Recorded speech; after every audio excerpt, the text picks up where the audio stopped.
कार्यकर्ता थे, मैं भी। क्या मुस्लिम राजनीति को हाशिए पर रखा गया, किसी भी मुस्लिम प्रत्याशी को टिकट नहीं दिया गया, ये क्या सोचते हैं? ये एक कार्यकर्ता थे, मैं भी। क्या मुस्लिम राजनीति को हाशिए पर रखा गया, किसी भी मुस्लिम प्रत्याशी को टिकट नहीं दिया गया, ये क्या सोचते हैं?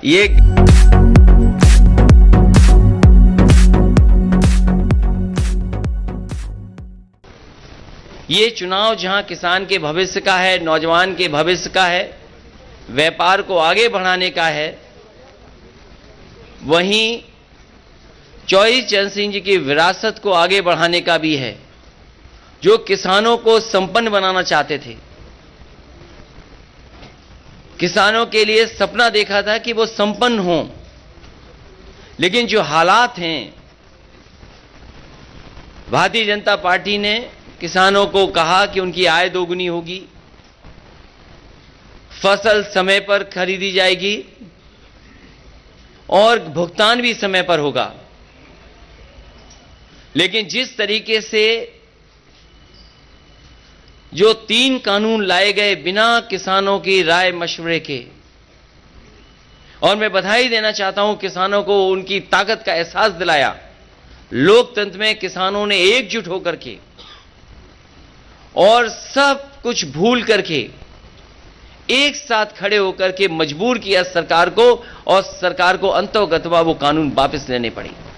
भारतीय जनता पार्टी आज भी नहीं कह सकती है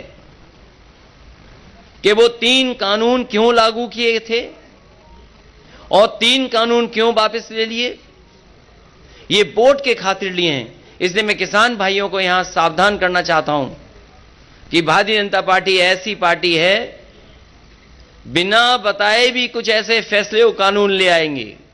इसलिए मैं आरएलडी और समाजवादी पार्टी का गठबंधन है, किसान भाइयों को भरोसा दिलाना चाहता हूं कि कोई भी ऐसे काले कानून उत्तर प्रदेश में कभी लागू नहीं हो पाएंगे, जो भारतीय जनता पार्टी की नीयत है, जो उनकी मंशा है। समाजवादी पार्टी ने बिजली के क्षेत्र में कहा है कि 300 यूनिट मुफ्त होगी, सिंचाई माफ होगी, एमएसपी की खरीद के लिए जो इंतजाम करने पड़ेंगे सरकारी तौर पर किए जाएंगे। वहीं फार्मर्स के लिए कि उनके गन्ने के भुगतान के लिए उन्हें इंतजार न करना पड़े, 15 दिन इंतजार न करना पड़े। Farmers corpus fund, farmers revolving fund budget से देकर के किसानों का समय पर भुगतान करने का काम भी गठबंधन मिलकर के करेगा। लैपटॉप पहले भी बांटा था, फिर बांटेंगे। समाजवादी पेंशन पहले भी दी थी, आगे भी देंगे। और वहीं मैं इस मौके पर याद दिलाना चाहता हूं भारतीय जनता पार्टी को कि कम से कम अब चुनाव आ गया है, अपना संकल्प पत्र तो पढ़ लें। जो जो वादे किए थे, क्या वादे पूरे हुए हैं? उनका हर वादा जुमला निकला, झूठे विज्ञापन दिए, आज भी आंकड़ों की खिलवाड़ कर रहे हैं। और जब भारतीय जनता पार्टी घिर जाती है तो बुनियादी मुद्दों से हट करके काम करती है। मुझे उम्मीद है कि इस क्षेत्र में हमेशा गंगा जमनी तहजीब, भाईचारा और आपस में मिलकर के नकारात्मक सोच को हमेशा नकारा है। इस चुनाव में भी नकारात्मक सोच को नकारने का काम करेंगे और मुझे उम्मीद है कि इस बार ऐतिहासिक जीत होने जा रही है। आरएलडी और समाजवादी पार्टी मिलकर के उत्तर प्रदेश से भारतीय जनता पार्टी का सफाया करेंगे।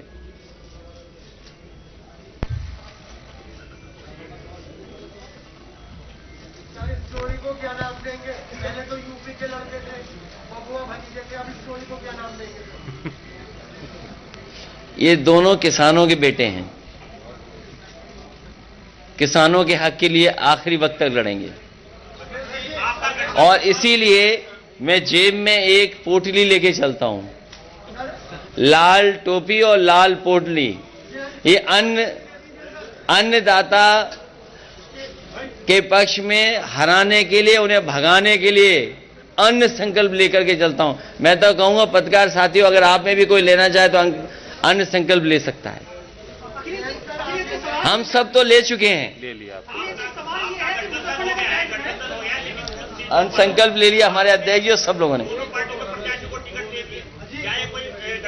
डिसिप्लिन नहीं है, अनुशासनहीनता नहीं है। कहां पर? मार्च में दे दिया आपने, बिजनौर में आपने और दोनों ने। ये हम दोनों बैठ करके तय कर लेंगे। ये कब तय होगा? बहुत जल्दी। कुछ आज तय हो जाएगा, कुछ कल तक आप देखेंगे सब तय हो जाएगा।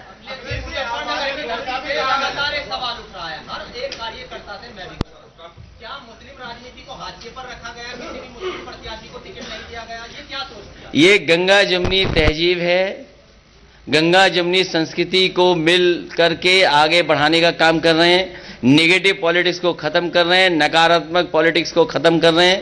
और समाजवादी पार्टी आरएलडी मिलकर के, यहां सवाल ये नहीं किसको टिकट मिला किसको नहीं मिला, हम दोनों मिलकर के किसानों के हक और सम्मान के लिए लगातार आगे बढ़ते रहेंगे, लगातार संघर्ष का रास्ता अपनाएंगे। सवाल यह है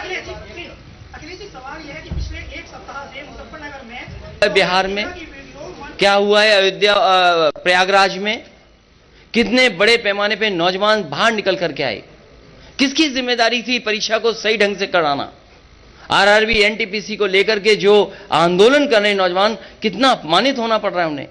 सवाल यह है कि नौजवानों को नौकरी रोजगार मिलेगा कि नहीं मिलेगा, लेकिन भारतीय जनता पार्टी से बात नहीं करना चाहती है।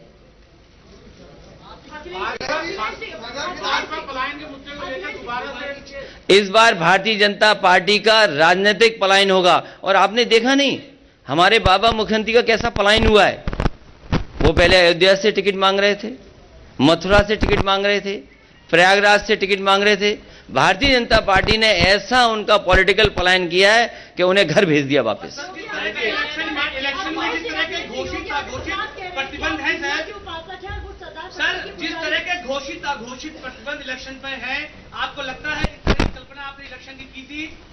भारतीय जनता पार्टी के लोग पर्चा भी बांट रहे हैं तो कोरोना फैलाने के लिए बांट रहे हैं ऐसे करके। उन्हें ये नहीं पता, इलेक्शन कमीशन को ऐसे लोगों को एकदम रोक देना चाहिए जो ये भूल गए हों कि कोरोना फैलता कैसे है।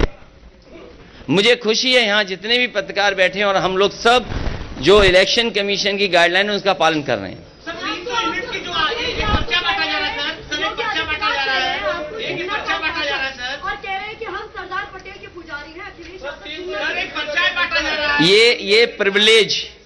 ये प्रिविलेज अगर किसी पर है, किसी के स्टेटमेंट को ट्विस्ट करने का, तो भारतीय जनता पार्टी पर।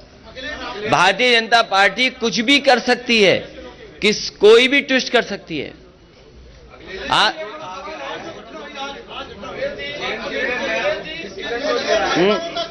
ये तो क्योंकि विभाग मेरे पास नहीं है, विभाग तो केंद्र सरकार के पास है, वही बता सकते हैं। सदर विधानसभा से 2 बार आपने चुनाव लड़ चुके हैं गौरव स्वरूप। आज उनके भाई जो है बंटी स्वरूप को आपने टिकट दिया है, उनके भाई आज जो है उसमें शामिल हो गए भाजपा में, तो क्या कहेंगे आप? चुनाव से पहले बहुत सारे लोग जाते और आते हैं जिन पर व्यापक समर्थन था, जिनके पास व्यापक जन समर्थन, जनता खड़ी थी साथ। वो देखिए समाजवादियों के साथ आए कि नहीं आए, अभी तक उसकी भरपाई भारतीय जनता पार्टी नहीं कर पाई। भाइयों को तो लड़ाते रहे। एक्सपर्ट हैं, जो जानकार हैं, उनसे राय मशवरा कर करके ये फैसला लिया है कि घरेलू बिजली और आम लोगों के लिए 300 यूनिट फ्री बिजली समाजवादी सरकार और आरएलडी के गठबंधन की सरकार बनने के बाद फैसला लेगी। और मैं इसलिए कह रहा हूं कि आप सब लोग जानते होंगे, 4.5 साल से मुख्यमंत्री जी के आपने स्टेटमेंट सुने होंगे, लेकिन मुख्यमंत्री जी ने कभी भी बिजली के कारखाने का नाम नहीं लिया होगा। भारतीय जनता पार्टी की सरकार में अगर वो कारखाने बन गए होते तो आज उत्तर प्रदेश में इतने महंगे बिजली के बिल नहीं देने पड़ते। इसलिए सिंचाई माफ और 300 यूनिट माफ होगी, फ्री मिलेगी, बिल नहीं आएगा। और इसलिए कर सकते हैं क्योंकि जो सरकार को बिजली मिलती है वो सस्ती है। मैं याद दिलाना चाहता हूं केवल एक बिजली के कारखाने का जो नेताजी के समय पर उत्तराखंड में श्रीनगर में लगा था, आज भी उसकी बिजली सबसे सस्ती है। जो एनटीपीसी से पुरानी बिजली उत्तर प्रदेश को मिलती है वो भी बहुत सस्ती हैं। लेकिन भारतीय जनता पार्टी की 2 बार सरकार बन गई, उसके बावजूद भी बिजली का कोटा उत्तर प्रदेश का नहीं बढ़ाया। और जैसे ही समाजवादी पार्टी ने तय किया कि 300 यूनिट फ्री मिलेगी, भारतीय जनता पार्टी ने कहा हम भी बिल आधा करेंगे।